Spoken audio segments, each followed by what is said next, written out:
Well,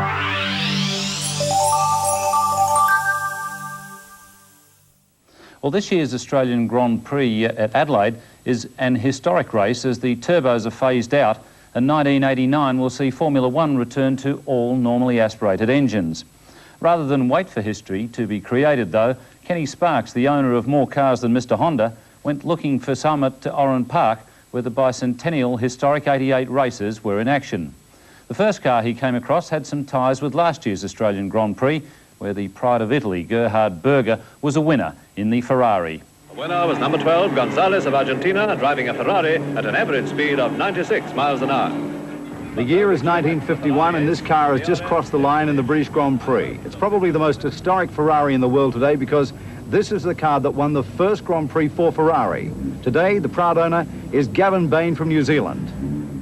The Ferrari 375 Formula One is arguably the most significant Ferrari in the world today and still treading the tarmac. For the past 20 years, owned and raced by New Zealander Gavin Bain. How does he feel racing this slice of history?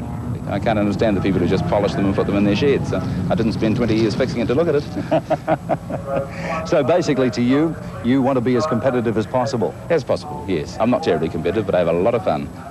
The now French Racing Blue 375 towers above the assorted Coopers, Jags and Rileys. On the day, having to settle the 7th outright. You see, he was only circulating on 12 of the 24 spark plugs. Gavin detuned the car because he's a true historic competitor, and all he wanted to do was race. Have you ever been tempted to take it back to the original red? Yes, but that would have been changing the body style to what it had originally, because when it came to New Zealand, Ron Roycroft put this body on to make it look a little more modern. But this is the way I remember it back in 1955, 56 in New Zealand. Ron was my boyhood hero, and I'm quite proud to have it like he had it. Historic car enthusiast and collector Kerry Manlis hates talking money about Italian cars all day long. And his driving force.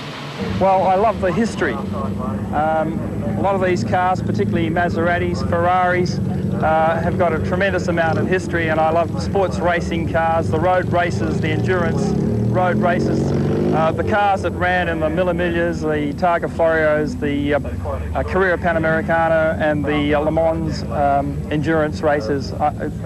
As against Grand Prix cars, I think the endurance races really appeal to me, the cars that have got great history. Recently, the Bicentennial Historic 88 races reopened the pages of motoring history. Down there, planted on terra firma, over $30 million of the creme de la creme of mouth-watering machinery placed tire to tarmac. The roar of real races, as some people describe them, captured the crowd's imagination. The Pride of Australia, Brabhams, Elfins and Redmax showed Britain's Lotus blackened exhaust pipes. David Sharp's Brabham BT29 shimmied into the straight, not to repeat its previous success as the Singapore Grand Prix winner. And the 1969-29 took an early historic 88 shower. Built in Adelaide by Elfin in 1968, Gary Cooper's Southeast Asian Grand Prix winner, now in the capable grip of Paul Hamilton, looked a certainty until Bill Marshall's Brabham BT26 powered through the field. You're experiencing Frank Williams' first Formula One car, driven to second in the 1968 Monaco and USA Grand Prix by Piers Courage, and later by the famous Jackie X. Fortunately, Sir Jack Brabham wasn't present to witness Peter Sim's rush of red, as the suspension of Jack's 67 Formula One prototype received a real nut shaker. Luckily, Peter personally reconstructs. Marshall took the checker, Hamilton settling for second. The halcyon days of sports cars returned. Lotus, Jags, Corvettes, MGs and Healeys tore the tar.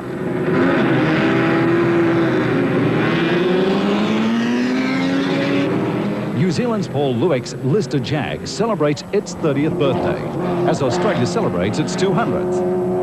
Although one of Australia's keenest collectors, Paul Samuels, gave away nearly 100cc in the Lotus 15, he tried not to give an inch.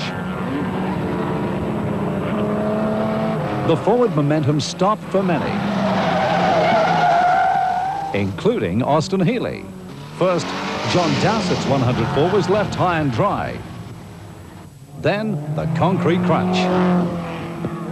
Unfortunately, the door came open when I was just proceeding to start the corner, and I lost concentration, and then she moved over towards the bank, and I locked up the brakes and clout.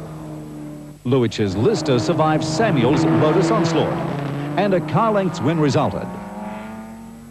More sporties rolled out for the Frank Maddich Trophy, and another wide world of sports first as we put you behind the wheel of Australia's sports car sensation of the 60s, the brainchild of South Australia's legendary, the late Gary Cooper, the Alpin Malala.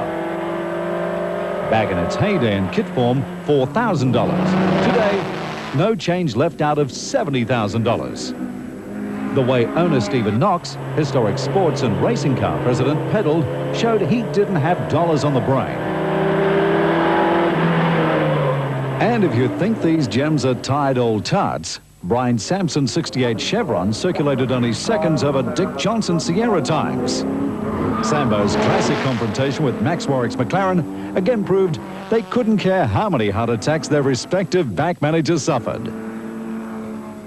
Historic racing is the fastest growing arm of Australian motorsport. And just in case you think the boys don't have a go, let's flash back to a rear wheel lockup, lose, near paint scrape scrap, which nearly wiped out years of motor racing history, all in the name of historic fun. I think number 23 has been to the Ken Sparks School for Driving. I seem to remember Sparksy going backwards a couple of times across the track, but he's found some great old cars there out at Oran Park, and interesting to see the 1951 Ferrari, the one that won the first ever Grand Prix for Ferrari. And remember that in 1987, the Pride of Italy won the Australian Grand Prix in Adelaide. These downstairs hats and caps, plates and rides, all cars and accessories do with much more than